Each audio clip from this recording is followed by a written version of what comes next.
Today's stock market action is sending a message, and whether you're an investor, trader, or just watching your 401k, you need to hear this. Right now, all eyes are on the Dow Jones Industrial Average, the S&P 500, and the Nasdaq as Wall Street reacts to fresh momentum, economic data, and investor sentiment.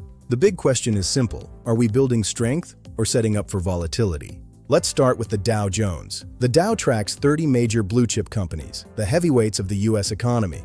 When the Dow moves, it reflects confidence or caution in established giants like industrials, financials, and consumer leaders. If the Dow is pushing higher, that usually signals strength in traditional sectors. If it's pulling back, investors may be rotating out of safer names. Now the S&P 500. This is the real heartbeat of the U.S. stock market. It tracks 500 of the largest American companies and gives a broader picture of overall market health.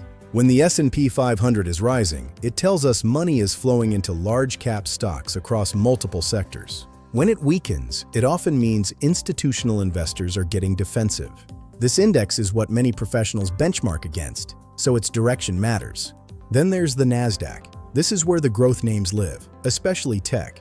Think innovation, AI, semiconductors, and major tech giants. The Nasdaq tends to move faster and with more volatility than the Dow.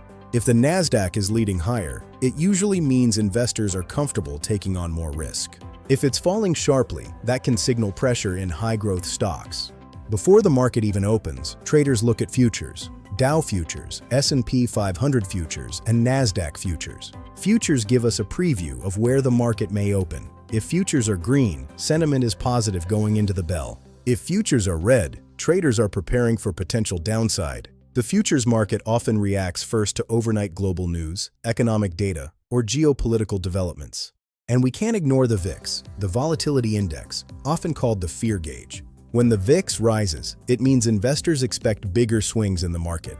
Higher VIX levels suggest uncertainty or fear. When the VIX falls, it shows confidence and stability. Watching the VIX alongside the major indexes gives you a deeper sense of market psychology. So what should you focus on today? Watch how the Dow behaves around key levels. See whether the S&P 500 confirms the move. Pay attention to whether the Nasdaq is leading or lagging.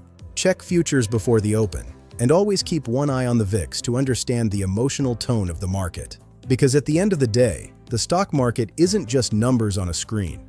It's a reflection of expectations about the U.S. economy, corporate earnings, interest rates, and global conditions. Stay informed, stay disciplined, and remember, the trend tells the story.